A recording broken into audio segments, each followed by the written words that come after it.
원더걸스 사진이 등장했습니다. 최근에 이제 공식 활동을 원더걸스가 하진 않고 있는데 미국에 진출했던 원더걸스 사진이 왜 나왔냐? 어제였습니다. 대통령실이 발표했던 인선 가운데 단연 눈에 띄었던 건 바로 JYP 박진영 씨가 어제 대통령실 직속, 대통령 직속 대중문화교류위원회 공동위원장으로 내정됐다는 소식 때문이었습니다. 이제 그는 장관급이 됐습니다. 공동위원장에 문화체육관광부 장관과 가수 박진영 씨를 내정하셨습니다. 박 대표는 한국을 대표하는 가수 중에 한 명으로 K-팝 세계화를 위해 노력해 왔습니다. K-팝을 가장 먼저 미국에 진출 시도한 사람이기도 하고 현재 K-팝 세계화에서 세계화와 관련해서 대한민국의 상징처럼 돼 있는 분들입니다. 세계적인 궁금증에 대한 화답이기도 하다 이렇게 말씀드릴 수 있을 거라고 생각이 듭니다.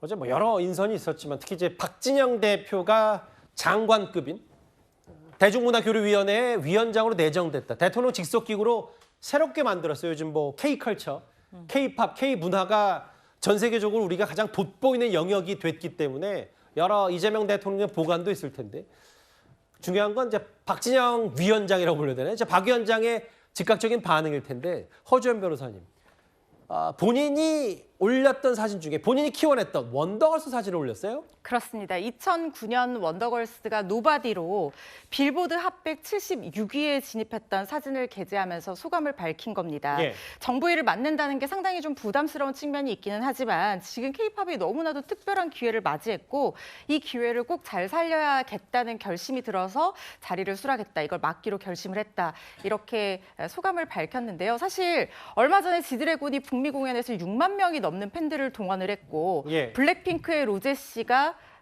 올해의 노래 최고의 상을 수상을 K-팝 가수로는 최초로 했고 또 BTS 너무 유명하죠. 그런데 이런 K-팝이 전 세계에서 인정받기 그 이전에 싸이의 강남 스타일이 있다고 생각하는데요. 그보다 더 이전에 박진영 대표가 원더걸스를 이끌고 미국에 정말 그 척박한 땅에 K-팝을 처음 알린 전도사였습니다. 예. 그때는요 유튜브도 없었기 때문에 지금처럼 활성화되지 않았거든요. 그래서 가서 일일이 손으로 전단지 돌리고 그 디즈니 채널로 유명했던 조나스 브라더스라는 그 아이들에게 굉장히 인기 있었던 보이밴드가 있었어요.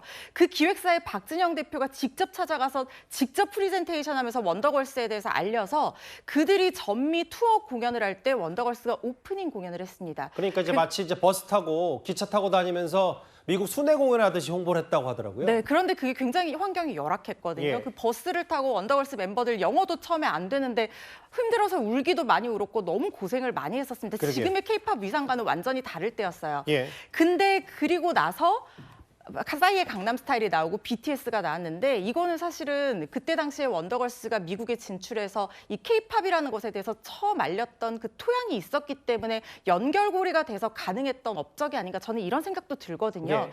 그런데 지금 K-팝은 너무나 큰 높은 위상을 갖고 있죠. 전 그렇죠. 세계적으로 너무 인기를 많이 끌고 있고 이것이 바로 우리의 어쩌면 굉장히 중요한 기회가 될 수 있기 때문에 누구보다도 실무를 잘 아는 박진영 대표가 공동위원장으로서 실무의 목소리를 잘 전달할 수 있는 역할이 되길 바랍니다. 그때는 진짜 열악했고 척박했고 10여 년 전까지만 해도 우리나라에서는 당시 최고였던 원더걸스가 미국 진출했을 때 거의 그 맨 땅에 헤딩하듯이 다 했었고 근데 그 사이에 벌써 BTS라든지 블랙핑크라든지 우리나라를 대표하는 K-팝 그룹들이 지금 전 세계를 호령하고 있고요.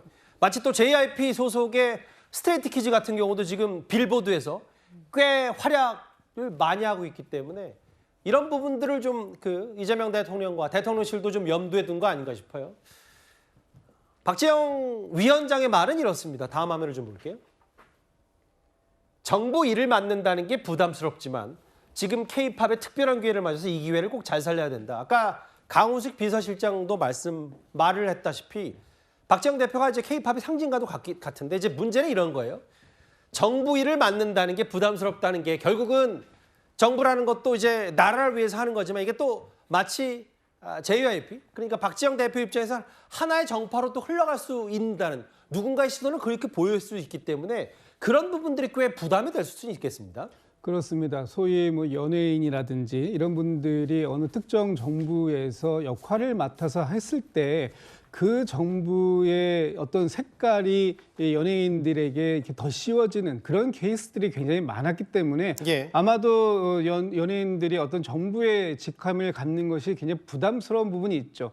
지금 그 과거에 연예인들 중에서 문체부 장관을 역임했거나 하신 분들도 꽤 있습니다. 근데 그런 분들도 하나의 본인의 과거의 그 어떤 문화, 예술, 대중의 사랑을 받았던 사람이 아니라 특정 정파를 대표하는 그런 정치인처럼 비춰지는 부분들 때문에 사실은 굉장히 좀 어려움들을 가졌는데 이번에 박진영 대표가 새롭게 만들어지는 대중문화교류위원회의 위원장을 맡은 것은 아마 큰 결심이 그래서 또 필요했을 겁니다. 그리고 본인이 단순히 개인의 어떤 문화예술 활동을 하는 정도에서 그치지 않고 지금 하나의 기업의 대표이고 그 기업에서 잘하고 커지는 여러 가수들이 많다 보니까 아마도 이런 자리를 선뜻 제안을 받아도 선뜻 그 제안에 응하기는 상당히 어려웠을 것인데 나름의 큰 결심을 했다고 보이고요. 요즘에 캐대헌이라고 그 영화가 있지 않습니까? K-팝 데몬 헌터스입니다. 이 K-팝이라는 것이 이제는 하나의 음악 정도가 아니라 새로운 문화 예술 대중문화가 되었고 지금 거기에 나오는 그 노래 주제가가 골든이라는 주제가죠. 이것이 빌보드 핫 100에서 지금 3주 연속으로 1위를 달리고 있는 아주 중요한 시점입니다. 그런데 단순히 노래 하나가 세계인들의 사랑을 받는 것이 아니라 그 노래와 연관되어서 나오는 드라마, 그 영화 속에 나오는 한국, 서울, 그 음식 이런 모든 것들이 세계인의 사랑을 받고 있는 과정들 속에서 그 대한민국 정부가 만들어지고 있는 이런 이 대중문화 교류 이런 부분들에 대해서 큰 역할을 맡아보겠다라는 부분에 있어서는 저는 큰 박수를 좀 드리고 싶습니다. 그러게요. 생각해 보니까 이제 캐대헌, K-팝 데몬 헌터스 전에 넷플릭스 지금까지 총 시청량 1위가 오징어 게임이었다면 다른 나라가 봤을 때 아니 한국이 만든 콘텐츠를 또 한국이 깼어? 한국 관련 콘텐츠가 깼어? 라고 생각할 수는 충분히 있을 것 같아요. 그런데 이렇게 박진영 위원장 말고도 이렇게 유명인의 깜짝 정부 인사 발탁은 이번뿐만 아닙니다. 윤석열 정부 시절도 이 인사가 내정이 됐었습니다. 선수 생활을 은퇴하면서 무거움에서는 자유로울 줄 알았는데 지금 어찌 보면 선수 시절보다 더 무거운 책임감을 느낍니다. 최성 평론가님, 당시 윤석열 정부 시절에 장미란 문체부 2차관, 역도 여제, 우리나라를 대표하는 전 세계를 대표하는 역도 여왕이 최연소 차관이 돼서 당시에도 많은 얘기거리들이 나왔었어요. 그렇습니다. 사실 베이징 올림픽의 최고의 스타였던 장미란 선수가 갑자기 무거웠던 역도 바벨만큼 더 무거운 공직의 중책을 맡아서 많은 사람들이 화제가 됐고 또 본인도 그렇게 국회에서 그런 수레를 했는데 그 이외에도 유인촌 문화부 장관, 그다음에 이창동 문화체육부 장관, 노무현 정부였죠. 그다음에 김대중 정부 때 손숙 배우 출신의 환경부 장관, 그리고 노무현 정부에서 또 문화부 장관 맡았던 김명곤 배우 출신. 그러니까 상당히 많은 명망과 유명인들이 있습니다. 그 법률적 용어에 당사자주의라는 용어가 있습니다. 이게 법률적 용어는 이게 소송에서의 당사자주의를 얘기하는 거지만 이게 정치 사회적으로는 청년이면 청년, 아니면 문화면 문화에 그 해당의 가장 전문성 있는 인력들을 상징적으로 갖다 앉힌다는 걸 당사자주의라고 얘기하는데 이게 사실은 굉장히 어찌 보면은 대중에게 빨리 다가가고 그다음에 강력한 임팩트가 주어지고 소구력도 있어요. 근데 이게 또 빛과 그림자가 있는 것이 이렇게 화려해는 일견 보이지만 사실 이게 어찌 보면은 명망가들의 어떤 그 이름이나 그 어떤 화려함을 이용한 장식용이 될 수가 있는 거고 실제 아무런 결과를 내지 못하는 그런 상황들이 있기 때문에 저는 이런 물론 이제 장차관으로 임명된 분들은 그 충분한 권한과 자신의 어떤 책임 영역에 대한 자신의 힘을 갖고 있지만 박진영 위원장 같은 경우는 오히려 저는 그러지 못할 수 있기 때문에 아주 거기에 위원장이라는 타이틀에 걸맞는 정확한 미션과 그다음에 힘을 그다음에 거기에 대한 역량을 발휘할끔 권한을 줘야 된다. 이것이 좀 전임에 임명했던 장차관들과는 다른 건데 어쨌든 이렇게